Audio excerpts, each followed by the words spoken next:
यांच्या साहित्य संमेलनामधल्या स्मरणिकेमध्ये पवारांकडून उल्लेख.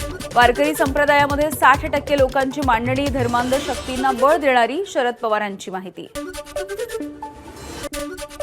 तुम्ही इफ्तार पार्टी करत होतात ते तुम्हाला धर्मांध वाटलं नाही. भाजप आध्यात्मिक आघाडी प्रमुख आचार्य तुषार भोसले यांची शरद पवार यांच्या विधानाबद्दल प्रतिक्रिया. तर वारकरी संप्रदाय हिंदू धर्मापासून तोडण्यासाठी कारस्थानं केली, भोसलेंची पवारांवर टीका. मौलाना पवार, जेव्हा तुम्ही जाळीदार टोपी घालून ज्या लोकांबरोबर इफ्तार पार्ट्या जोडता ते तुम्हाला धर्मांध वाटत नाही, पण रामकृष्ण हरी आणि ज्ञानोबा तुकोबाचा गजर करत सामाजिक समता जोपासणारा आमचा संप्रदाय तुम्हाला धर्मांध वाटायला लागला. तुम्ही आयुष्यभर वारकरी संप्रदाय हिंदू धर्मापासून तोडण्यासाठी खूप कारस्थानं केले. जातीय बळ देणं हा प्रचार सुरू असून हिंदू समाजाला डॅमेज करण्याचा प्रयत्न, मंत्री संजय शिरसाट यांची प्रतिक्रिया. तर हिंदू समाजाची ताकद वाटण्याचा प्रयत्न शरद पवारांनी करू नये, शिरसाटांची टीका. वारकरी संप्रदायामध्ये दरवेळेला तुम्ही जर पाहत असाल तर अनेक जाती धर्माचे लोक, कोणत्याही एका पर्टिक्युलर जातीचा माणूस त्या संप्रदायामध्ये नसतो आणि म्हणून त्याला जातीय बळ देणे वगैरे वगैरे हा जो काही अपप्रचार चालला आहे तर खऱ्या अर्थानं हिंदू धर्माला डॅमेज करण्याचा हा एक प्रकार. अर्बन नक्षलही वारकरी संप्रदायामध्ये आली होती, त्याचा देखील तपास शरद पवार यांच्या रिसर्च टीमनं करायला हवा. तसंच काहींकडून लँड जिहाद आणि लव्ह जिहाद केला जातो, त्यावरती शरद पवार बोलत नाहीत. भाजपचे प्रवक्ते नवनाथ बन यांची प्रतिक्रिया. पवार साहेबांना एवढीच विनंती करायची आहे की वारीमध्ये आणि वारकरी संप्रदायामध्ये गेल्या काही दिवसांपासनं अर्बन नक्षल्यांची घुसखोरी वाढली होती. पवार साहेबांनी त्याबद्दल देखील एकदा आपल्या टीमला सांगून रिसर्च केला पाहिजे. महाराष्ट्रामध्ये मोठ्या प्रमाणामध्ये लव जिहाद, वोट जिहाद, लँड जिहाद करण्याचा प्रयत्न धर्मांध शक्तीच्या माध्यमातून केला जातो, परंतु दुर्दैवाने शरद पवार साहेब ज्येष्ठ नेते असून देखील त्याबद्दल बोलत नाहीत. वारकरी संप्रदायामध्ये कुठेही धर्मांधता नाही. उंगडी पांघरून शरद पवारांनी कीर्तन ऐकलं असावं आणि त्यामुळेच त्यांनी या कीर्तनकारांमध्ये वर्गवारी केली आहे का?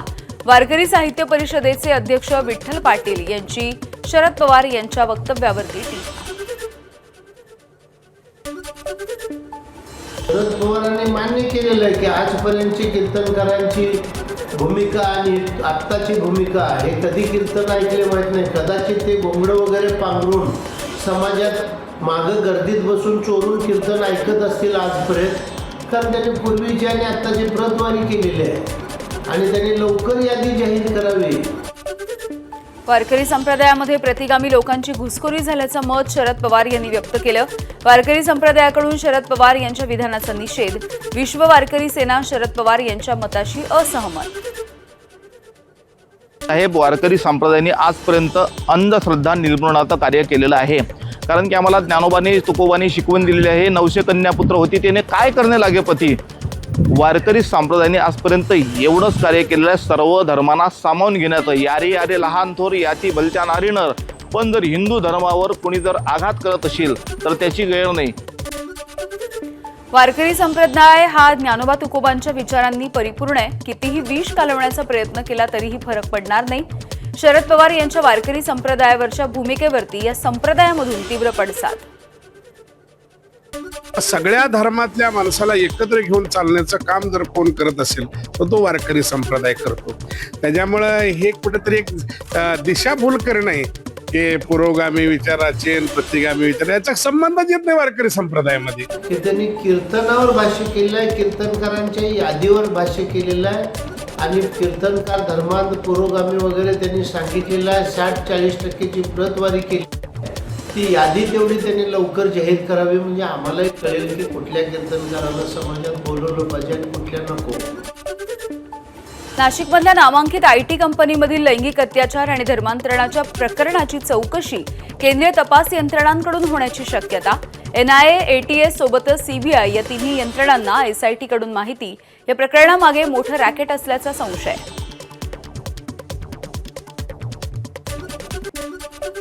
उच्च शिक्षण घेतलेल्या मुलींना सुद्धा टार्गेट केलं जातंय. हा कॉर्पोरेट जिहाद आहे. नाशिकमधला जो काही प्रकार आहे हा सगळा गांभीर्यानं घेण्याची आवश्यकता आहे. आमदार गोपीचंद पडळकर यांची प्रतिक्रिया.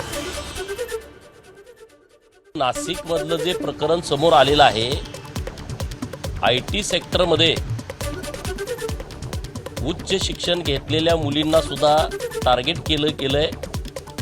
हा कॉर्पोरेट जिहाद आहे.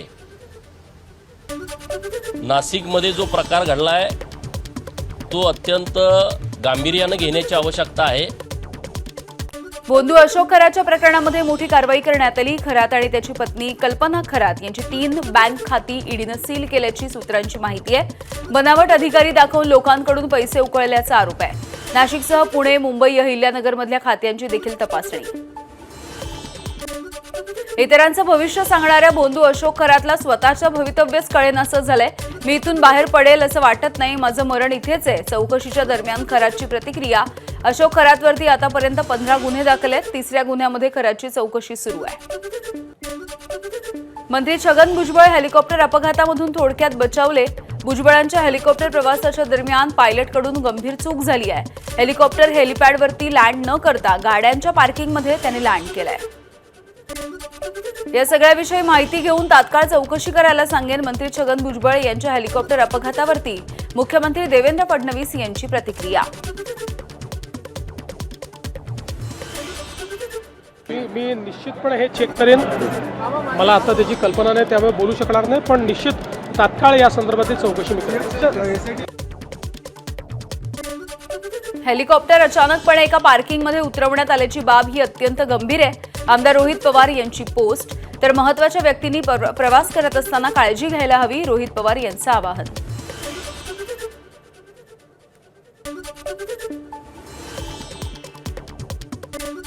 अहिल्यानगरच्या राहुरी विधानसभा पोटनिवडणुकीसाठी भाजपच्या अक्षय कर्डिले यांच्याकडून प्रचाराला सुरुवात.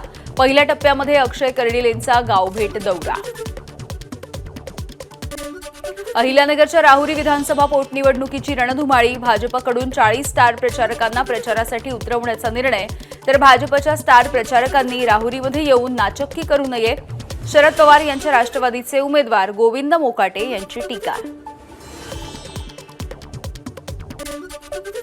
राहुरी विधानसभा पोटनिवडणुकीच्या प्रचारासाठी शरद पवार यांच्या राष्ट्रवादीच्या 30 स्टार प्रचारकांची यादी जाहीर झाली आहे. यादीमधून माजी मंत्री प्राजक्त तनपुरे यांचं नाव वगळलं. प्राजक्त तनपुरे नेमके कुणाचा प्रचार करणार याकडे लक्ष. भाजप 6 महिन्यामध्ये 50 लाख प्रशिक्षित कार्यकर्ते तयार करणार. डिजिटल प्लॅटफॉर्म करणारा देशामधला हा पहिलाच पक्ष आहे. पक्षाच्या विविध स्तरांवरच्या पदाधिकाऱ्यांना प्रशिक्षण देण्याची तयारी सुरू आहे. जनसंघाचा प्रवास, पक्षाची वैचारिक बैठक आणि शिस्त यांची माहिती दिली जाईल. मनसेचे नेते अमित ठाकरे आणि अविनाश अभ्यंकर 17 ते 19 एप्रिलच्या दरम्यान पुण्याच्या दौऱ्यावरती आहेत. पुण्यामधील पदाधिकारी आणि नेत्यांसोबत ते चर्चा करतील.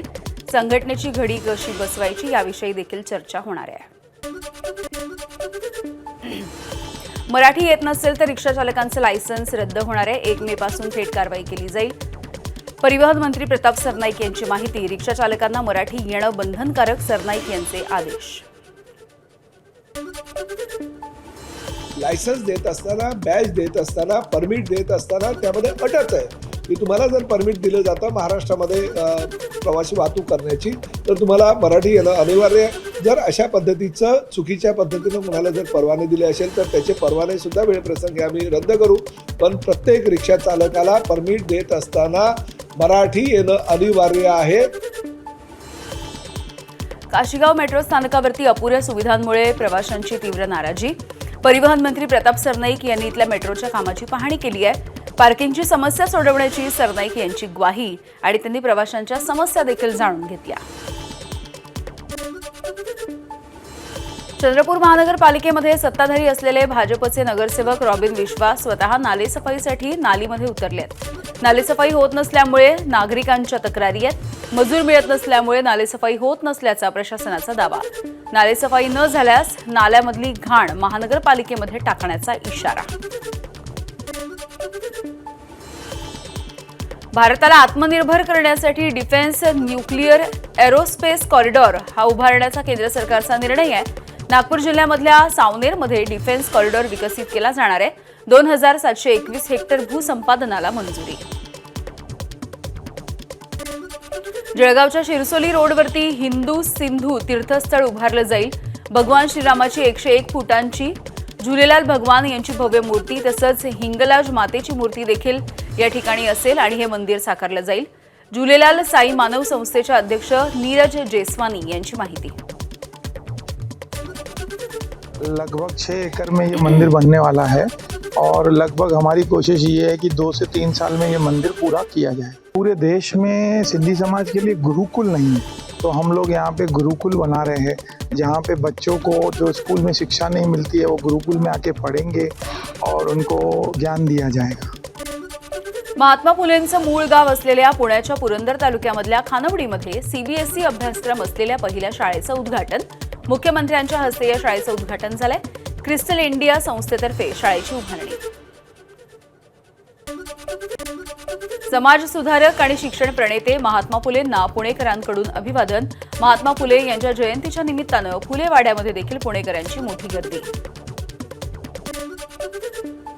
उपमुख्यमंत्री सुनेत्रा पवार पुण्यामधल्या फुलेवाड्यामध्ये महात्मा ज्योतिबा फुलेंच्या जयंतीच्या निमित्तानं सुनेत्रा पवार यांच्याकडून महात्मा फुलेंना अभिवादन. पुण्यामध्ये महात्मा ज्योतिबा फुले यांच्या जयंतीच्या निमित्तानं खासदार सुप्रिया सुळेंची फुलेवाड्याला भेट. पुण्यामधील गंजपेठेमध्ये असलेल्या फुलेवाड्यामध्ये महात्मा फुले यांना त्यांनी अभिवादन केलंय. सोलापूरमध्ये आरटीई शिक्षणामधील कथित गैरप्रकारावरून प्रहार संघटनेचं जिल्हा परिषद कार्यालयाच्या समोर अभिनव आंदोलन. कार्यकर्त्यांनी पांढरा शर्ट आणि खाकी चड्डी असा शालेय गणवेश परिधान करत निषेध केलाय. 25% विद्यार्थ्यांना मोफत प्रवेश दिला जात नसल्याचा आरोप आहे.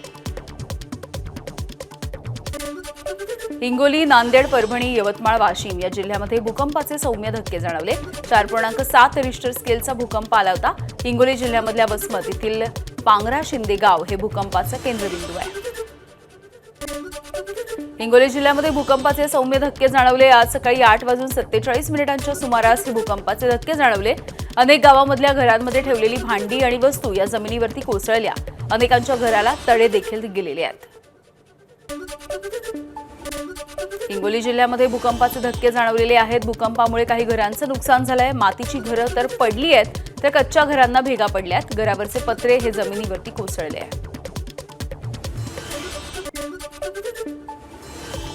हिंगोली जिल्ह्यामधल्या एका म्हशीच्या गोठ्यामधील भूकंपाच्या वेळेचं सीसीटीव्ही समोर आलंय. भूकंपाच्या वेळेला गोठ्यामध्ये बांधलेली जनावरं देखील घाबरली. 4.7 रिश्टर स्केल इतक्या तीव्रतेचा हा भूकंप होता. मुंबईच्या भांडूपमधील तुळशेतपाडा परिसरामध्ये घराची गॅलरी कोसळली आहे. या घटनेमध्ये दुर्घटनेच्या वेळेला गॅलरीमध्ये उभ्या असलेल्या वृद्धाचा मृत्यू झालाय. देविदास कोंढार असं 70 वर्षाच्या वृद्धाचं नाव आहे. छत्रपती संभाजीनगरमध्ये 705 सायलेन्सरवरती रोड रोलर फिरवण्यात आला. 1028 बुलेट धारकांना दणका. केवळ दुचाकीस्वारांवरच नाही तर सायलेन्सर विकणाऱ्या दुकानदारांवरती देखील कारवाई करणार असल्याचं स्पष्ट. कोल्हापूरमध्ये वैद्यकीय बिलांच्या नोंद वहीचं प्रकरण भोवलं. विद्यमान जिल्हा शल्यचिकित्सक प्रशांत वाडीकर आणि माजी जिल्हा शल्यचिकित्सक सुप्रिया देशमुख यांचं निलंबन करण्यात आलंय. आरोग्यमंत्री प्रकाश आंबेडकर यांनी चौकशीचे आदेश दिले. भिवंडीमध्ये 64 लाखांचा गुटखा डंप केल्याच्या नंतर पुन्हा एकदा चोरी. गुटखा माफियांनी जेसीबीनं खड्डा उकरून डंप केलेला गुटखा बाहेर काढलाय आणि त्यामुळे प्रशासनाच्या कार्यपद्धतीवरती प्रश्नचिन्ह. यामागे मोठं रॅकेट असल्याचाही आरोप आहे.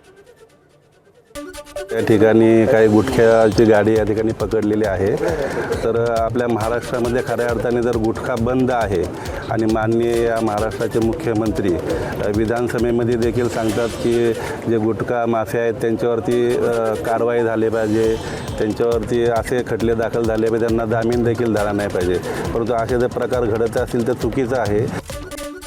मुंबईमध्ये एलपीजी सिलेंडरच्या काळ्या बाजाराचा पर्दाफाश. 40 लाखांपेक्षा अधिक किमतीचा माल जप्त. शिधा वाटप विभागाकडून डोंगरी परिसरामध्ये छापे टाकून एलपीजी सिलेंडरची अवैध साठवणूक आणि वाहतूक करणाऱ्या मोठ्या नेटवर्कचा पर्दाफाश करण्यात आलाय. कोल्हापूरमध्ये नियंत्रण सुटून भरधाव कारनं दुचाकीला उडवलंय. या अपघातामध्ये 4 जण जखमी झाले. एकाची प्रकृती गंभीर आहे. SSC बोर्डाजवळची ही घटना आहे.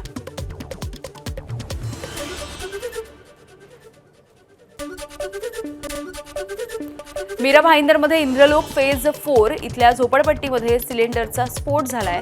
3 जणांचा मृत्यू झालाय तर 50 झोपड्या जळून खाक झाल्यात. अग्निशमन दलाकडून या आगीवरती नियंत्रण मिळवण्यात आलं. मात्र 24 बेकायदेशीर गॅस सिलेंडरचा साठा सापडल्यामुळे खळबळ आहे. नाशिकच्या येवल्यामध्ये शॉर्ट सर्किटमुळे एक ट्रक पेटला असण्याची शक्यता आहे. ट्रकचं तब्बल 1.5 कोटी रुपयांचं नुकसान झालंय. पिंपळगाव जलाल इथे पोलिसांनी अडवलेला नो एंट्री मधला हा ट्रक होता. यानंतर पोलीस आणि ट्रक चालक यांच्यामधल्या संभाषणाच्या दरम्यान या ट्रकला आग लागली. अमरावती नागपूर राष्ट्रीय महामार्गावरच्या नांदगाव टोल नाक्यावरती वाद झाला. 162 रुपयांचा टोल असताना वाहनधारकाला 525 रुपयांचा टोल भरण्यासाठी सांगितला आणि त्यामुळे वाद झालाय. कर्मचारी आणि कार चालक यांच्यामधल्या वादाचा व्हिडिओ सध्या व्हायरल होतोय. व नागपूर हायवे रोडवर जो टोल आहे तो टोल मनमानी पद्धतीनं वसूल करणे चालू आहे. जिथे 162 रुपये टोल असायला पाहिजे तिथे 525 रुपये टोल वसूलण्यात येत आहे. आपण जर त्यांना म्हटलं तर ते सरळ म्हणतात आम्ही इथचे मॅनेजर आहे, तुम्हाला बोलायचं असेल तर ब्रिजिलँडला जा, तिथं कंप्लेंट करा. आणि अक्षरशः जेव्हा पकडल्या गेले तेव्हा तर असं म्हणतात की सिस्टीमची गलती आहे. बीडमध्ये डॉक्टर बाबासाहेब आंबेडकरांच्या जयंतीच्या निमित्तानं कर्कश डीजेवरती पोलिसांनी बंदी टाकलेली आहे. आंबेडकर जयंती केवळ उत्सव म्हणून नव्हे तर विचारांच्या माध्यमातून साजरी व्हावी यासाठी निर्णय घेतल्याचं पोलिसांचं स्पष्टीकरण. महाराष्ट्र शासन आणि आपल्या जिल्ह्याचे बाबतीत 12 दिवस आपण एक्झॅम्प्ट करतो साऊंड पोल्युशनचा. तो त्याच्यामध्ये जो कलेक्टर ऑफिसकडून जो ऑर्डर आहे त्याच्यामध्ये 14 एप्रिलला रात्री 12 वाजतापर्यंतची परमिशन आहे. DJ अलाउड नाही आहे, ते सुप्रीम कोर्टचा नियम आहे आणि भारताच्या नियमाप्रमाणे DJची बंदी राहील. पण यस त्याच्यामध्ये आपला डेसिबल लिमिट ठेवून त्याच्यामध्ये बेस्ट काय करता येईल त्याची सूचना सगळ्यांना कळवलं जाईल. अकोल्यामध्ये तापमानाचा पारा 40.1 अंशांपर्यंत पोहोचलाय. आजपासून उष्ण लाटेचा इशारा. वाढत्या उष्णतेमुळे पिकं वाचवण्यासाठी शेतकऱ्यांची धावपळ होती आहे. ड्रॅगन फ्रूटसह सफरचंदाची शेती हिरव्या नेटचा वापर करून झाकण्यात आली आहे. भरघोस पाऊस होऊनही रायगडमध्ये पाणी टंचाईची चाहूल आहे. 28 धरणांमध्ये फक्त 38% इतका पाणीसाठा आहे. जिल्ह्यामध्ये सरासरी 3000 मिलीमीटरपेक्षा अधिक पाऊस होतोय. 2 महिने जलसाठा सुरळीत ठेवण्याचं जिल्हा प्रशासनाच्या समोर आव्हान. गोंदियाच्या ग्रामीण भागामध्ये एप्रिलच्या सुरुवातीला पाणी टंचाईचं भीषण संकट. देवरी तालुक्यामधील गोटाबोडी गावामध्ये हंडाभर पाण्यासाठी गावकऱ्यांची पायपेट. कोट्यवधी रुपये खर्च करूनही जलजीवन मिशनचं काम अपूर्ण असल्यामुळे नागरिकांमध्ये संताप आहे. बीड जिल्ह्यामधील 173 पाणी प्रकल्पामधील पाण्याची पातळी उन्हामुळे कमी व्हायला सुरुवात झाली आहे. यामध्येच अवैध पाणी उपसा होत असल्याच्या तक्रारी. त्यामुळे पाणी उपसा बंद करण्याचे जिल्हाधिकाऱ्यांचे आदेश. धाराशिवमध्ये गॅस एजन्सीच्या बाहेर नागरिकांच्या लांबच लांब रांगा लागल्या. मुबलक गॅस साठा असल्याची प्रशासनाची माहिती. मात्र तरीही गॅस एजन्सीच्या बाहेर लोक तासनतास ताटकळत उभे असल्याचं चित्र आहे. व्यावसायिक गॅस सिलेंडर मिळत नसल्यामुळे हॉटेल व्यावसायिक अडचणीत सापडले. जळगावमधल्या अनेक हॉटेल चालकांनी पदार्थ कमी केले आहेत. जास्त गॅस लागणारे सगळे पदार्थ हॉटेलमधून गायब झालेत. मटण, चिकन, लॉलीपॉप आणि तळलेले पदार्थ बंद करण्याचा निर्णय.